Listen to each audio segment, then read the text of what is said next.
Hey guys, Stamina here, welcome back to my channel. Today, we'll be going over how to default on the T side of Vertigo like the pros.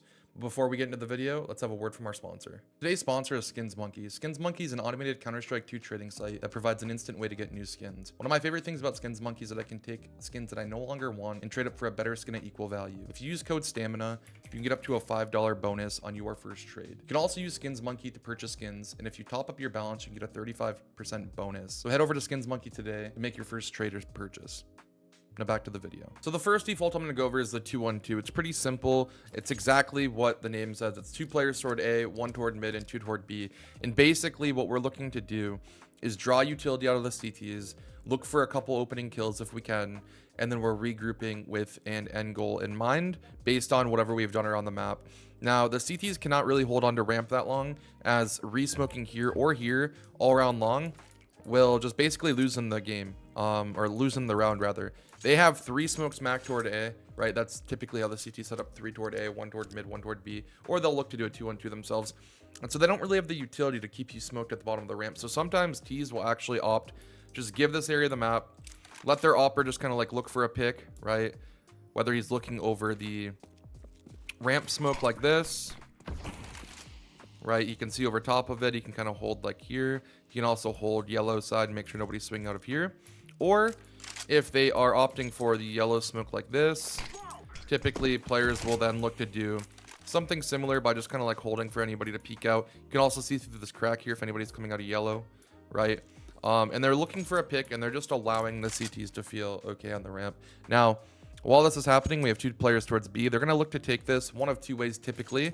You're going to see the B player who's running in throw a flash like this in conjunction with a flash like this. Now, this is the fast way of taking B. It's just 2 quick flashes and you're running in. Now, when you get underneath the ramp, like around this area right here, the CTs can't see you if they want to like go for like a flash play. They literally can't jump up wood and see you at all because you're underneath, right? And to clear you, they'd have to run down looking backward like this. So it's really strong to kind of get in here and just control this area and know that the CTs have no forward information toward B. Now, more importantly, you could actually look for a pick after this. But the other way that teams are looking to take B control is they throw a smoke like this, and this is going to kill information. And what's so good about this is one guy could be at B, and he could throw this smoke, comboed with a flash like this, and now it looks like he's 2 people actually trying to take B control because he's throwing that flash in the smoke, and he can kind of see over and make sure nobody's pushing down. But alternatively, you could actually be 2 people, and you could throw this smoke, get the flash, and you could still come through. And now this smoke will smoke any Molotov that the CTs will throw in here. Historically, CTs love to throw mollies like this to kind of stop any earlier on rush, so that smoke also puts out the molly. Now, once we're in here, it's kind of the same concept. We're looking for some sort of pick, and one of the picks that teams will go for often is the wire boost. So they'll have one teammate kind of get on the wire, and he'll come up front like this. This will be the guy who's getting boosted. Another teammate will jump up on the wire behind him. Now, when somebody's on the wire like this, if you're on the front side, you can get up top. You'll notice there's an elevation change, and you can just jump backwards onto their head without being spotted, and now you have a nice angle onto the site. Now, what's really important is you never want to do the wire boost the opposite way, because if you're on the back part of this wire like this, okay, and you jump forward, the CTs will always see your head bob in the process because you're further back. And I don't know, for whatever reason, they see your character model, but if you jump backward, they don't see you. So always make sure you jump from backward. Now, after this, you can actually jump into the site, and you can look to walk in and look for some picks. Often this guy will drop back and look to throw some supportive utility. He could molly default like this and try to force this player out. You could also Molotov quad like this and try to force this player out if they're there, and just put a lot of pressure on and look for a pick. While all this is happening, we have our mid player, and he typically, historically, would kind of hold this line and fight anybody that crosses. But in Counter-Strike 2, people are really afraid of this fight because of Peeker's advantage. So we often see players playing a crack spot angle like this just to know if anybody's pushing, and then they'll just drop off and they'll engage because now they have the advantage. Alternatively, you can come up ladder and you can kind of clear from here, and this can be really nice as well. Now, often we'll see CTs op mid like this, and one really cool thing is if you're ever up the ladder area, you can actually spam this hopper through the wall directly, and you can just look to obviously just do some chunk damage, or you could potentially even kill them. You can see in this situation, I was just spamming pretty bad. The second time I spammed was much better. But yeah, you can spam this person down right through the wall and you could get them off that angle. And even if you don't kill them, getting, you know, a few bullets in like that and pushing them off the angle could be enough, and you could walk out. Now, this player mid has a very simple job. When we're searching for kills at A or B, we're hoping we find a man advantage. That man advantage usually will shift the defense. So if we get an opening kill at B, maybe the mid player will then go to B, and one of the A players will come toward mid, whatever the case might be. So we're looking to shift the defense by these man advantages and then group and hit whatever site we want to. Maybe we throw a fake at one site, go to the other. And when the CTs don't have information on the ramp or bottom B, they don't have a quick enough rotate to really win the foot race. So this guy in mid's job is actually to cut that rotation in half. If we do end up going toward A and we go fourth toward A, this guy can walk out and make sure nobody rotates through this area of the map. And if we go B, he can make sure that nobody rotates through window. It's a pretty simple job, but there's a lot of opportunity for some cool openings. Now, also when we find a pick toward A or B, this guy can look to take a timing and flank A or B, and that could be really beneficial as well. So this is basically the 2-1-2. It's very simple. So the next default I'm going to go over is the fast ramp control. Now, this is kind of inspired by something that Fury used to run in CSGO, and I'm just going to kind of show you how you would do it now in Counter-Strike 2. When I was doing my research, nothing in the meta has really changed too much. So I think this would still be pretty effective. So basically the concept is pretty simple. Fury used to throw a smoke like this, and this is going to block off the vision for the CTs to kind of see if anybody's going up yellow. Okay. And it also kind of gives you a smoke to kind of lurk around if you were not rushing. And then typically what they're going to do is they're going to throw this smoke and they're going to run up side hall. As this is happening, they're going to have their mid defaulter throw this smoke like this. And then he's going to come over here and he's going to look to throw rush flashes like this, and he's throwing these over. These will blind anybody playing on the ramp, okay, like so. And this smoke that I just threw landed right here. I apologize for clearing it, and it blocks any vision from side hall. So typically what teams are doing is they're throwing this smoke to deny vision of crane, this smoke to block off yellow, and they're just running up and they're just hard fighting the ramp. And this is a pretty good way to get early round map control toward A and potentially even find some openings. Now, typically the players behind, usually one guy's gonna run up yellow. Second guy is also typically gonna run up yellow and he's gonna throw a flash off the wall like that. And third guy is just gonna charge up yellow, or ramp side rather, and he's gonna usually flash up the ramp like this, and he's gonna peek up sandbag like so. So you have tons of flashes rating in, and you're fighting for control here right away. And once you have this control, you can look into doing like whatever progression you would like. You can clear sandbag and side hall. You can do an A hit. You could leave one guy here and quickly go back to B. Again, the CT's rotations are really screwed up here. They are never going to win the foot race. Now, while this is happening, your B player can throw his lurk smoke and opt to just come back toward A. If you guys actually just want to do a full A hit out of this, he can hold the flank from here. The mid player can come back as well.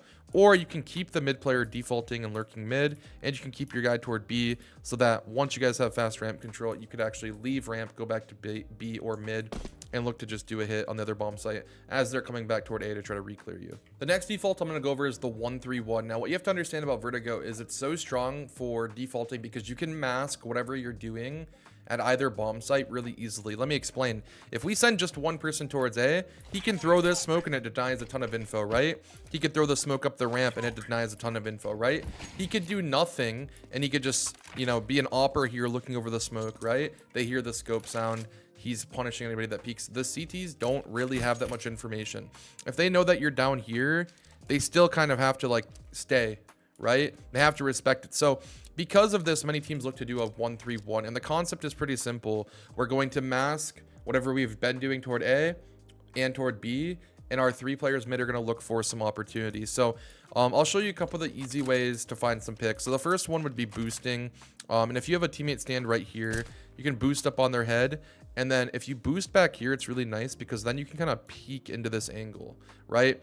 If you were to boost close to the box, as soon as you jump up, you're in their line of sight, right? So it's better to boost back here and kind of then peek into that line, and then you can get up on top of the box and move forward, right? Another play that was really common in Go was having a teammate stand here, you stand here, and you run and you do a run boost onto the box and you fast peek elevator or window, right? Now, if we didn't want to do this, we could just simply walk out mid and look to do some different utility.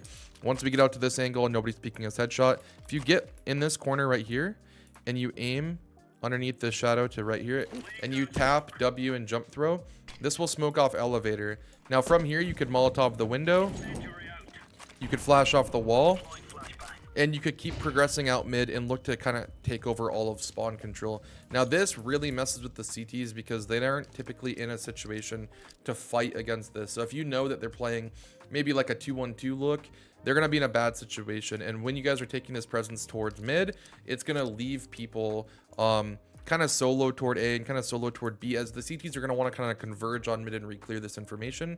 So your B defaulter could look to activate into B, or your A player could look to kind of activate and maybe try to come up yellow. This has been pretty common throughout the year. So this 1-3-1 is really, really strong, and there's tons of different ways you can find picks around mid.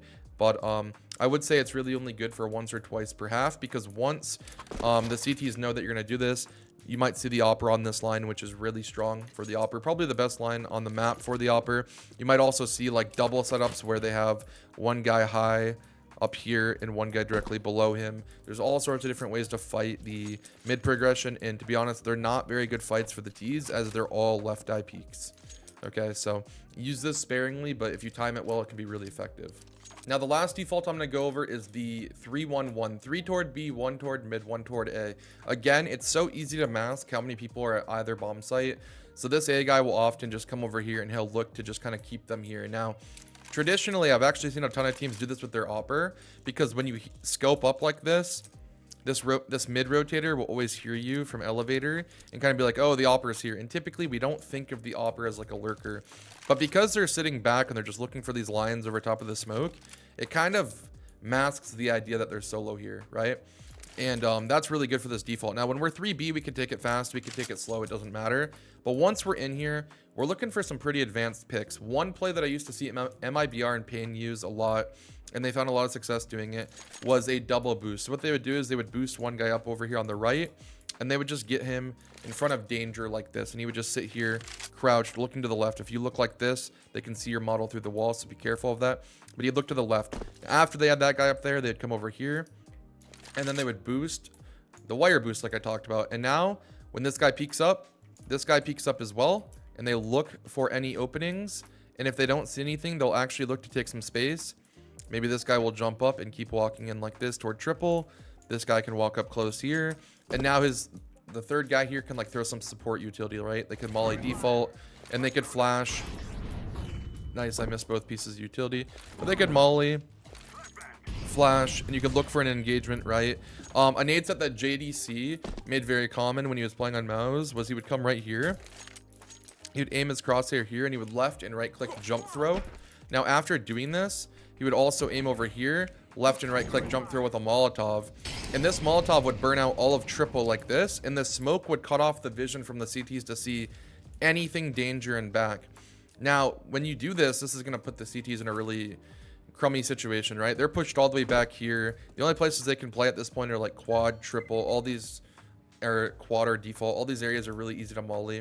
And you could execute through this smoke and look to take full B site control and whatever the case might be. Or you could throw this nade set, leave a guy here to lurk, and you can regroup anywhere else. So you're putting extreme pressure on B. You're looking for a pick, and you're looking to kind of play off of this pick while your Opper is still kind of locking down A. Alternatively, you could bring your Opper here and you could look for a kill as well. So tons of different options of what you can do here.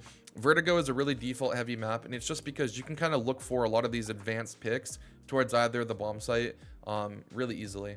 So after you get ramp control, or you get B control, or you get out mid, you need to know how to progress. And this progression utility on Vertigo is really important. So I'm going to go through it really quickly for you guys. So toward the A bomb site, really easy way to Molotov sandbag is coming up this right side wall. And as soon as you can kind of see the right side of this hole in the middle, you're just going to aim at the corner and throw. This Molotov is really simple. If they were to smoke the Molotov like over here, the smoke is going to spread like a little bit, but they're pretty much exposed here. But if you actually just throw a standard Molotov that lands in the middle, the molly is going to drip further toward the right. So now they could smoke it here, and they have even more room to kind of like one-way the headshot area, or just get a flash and get out. So the more the Molotov is toward the right, the better, as it will kind of force the CTs to smoke it differently if they're playing there.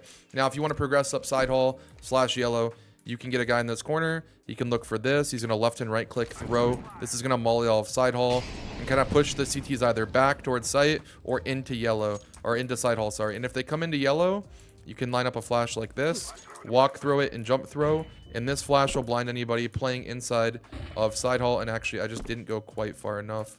My apologies. It'll land like this. And it will blind anybody playing inside of here. And you can kind of control all of side hall now and go into your execute. So that's pretty simple. Lastly, if you come in this corner right here, aim at the bottom of this triangle and crouch, this will throw like a ramp lurk smoke that will allow you to get towards sandbag if you wanted to. But historically, oppers would get up on this back line and kind of peer over the smoke like this toward heaven, toward headshot, and see whatever picks they could get. And it just kind of kills the info of the CTs and doesn't allow for them to actually do like a ramp regression. Toward B, once you have B control, it's really common to clear out danger. If you aim to the left of this, left and right click and throw, this will Molotov danger really easily. You can alternatively throw it from this wall, running and jumping off this wall if you wanted to be kind of like underneath here. So you can use both of those Molotovs really easily. If you come in this back corner and aim to the left of here, this will molly all of back triple and kind of push any players back out of here to allow you to set up into like a B hit. And those are basically the progression nades for B. And lastly, for mid, a couple pieces of utility. Obviously, I already went over this smoke. If you wanted to kind of like smoke elevator in molly window and kind of cut information, but also if you were so low mid and you wanted to put more pressure on, if you come in this corner, aim right here and run forward a couple steps and throw. This smoke was really common in Go, but what we didn't have in Go was we didn't have volumetric smokes. This covers all of the left and right side after just a couple seconds, and they have no vision. They could try to play this and kind of see, but over time it gets bigger and bigger. So they're not going to really be able to see anything. If you Molotov aiming at this metal beam back here, so just kind of aiming up top and take a step and throw, this will cut off the spawn rotation. So anybody who's playing right here won't be able to see you if you drop in toward the left right here, right? We could see their vision based on where the molly spreads, as you can only see this line. So now as a T, I can drop in, and as long as I don't move within this line, they'll never spot me as I enter into B, and this allows me to kind of do some sort of B split. So these are some of the pieces of progression utility that I would show to my team if we were going over the map. So I think you should definitely use these in yours as well. So I was searching to see if there's any like new meta things happening on Vertigo and Counter-Strike 2, and really there hasn't been many changes. That's why this video is pretty boring. Most of the ideas that I showed you have been from Go, but there have been a couple cool ideas. Preasy played around with this interesting smoke. So they're going to have tops throw a smoke like this. So he gets in this corner where we would smoke side hall from.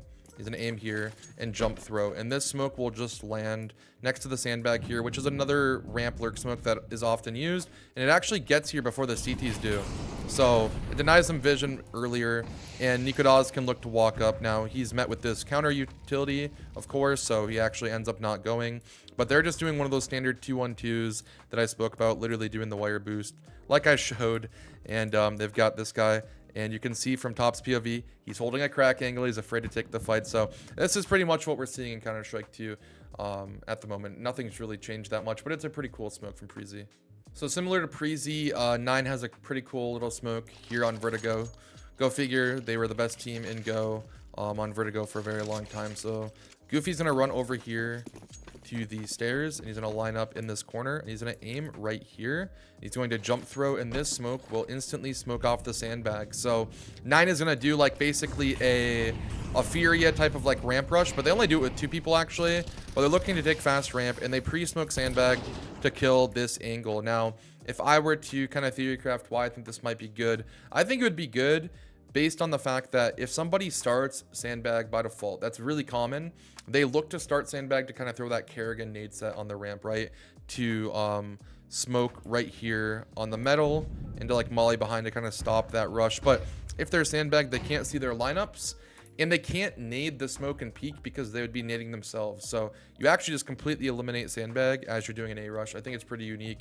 Again, this play as well as the Preasy play are the only 2 that I've really found while I was doing any research to see if there's been really any changes to the CS2 meta. So this one could be pretty good, and maybe it's going to be used a lot in the future. Thank you guys for watching. I hope you enjoyed the video, and like always, if you did, give me a like and comment below what you'd like to see next. I'm pumping out videos 3 times a week, so I'll definitely have some more content coming for you guys very shortly. Peace out.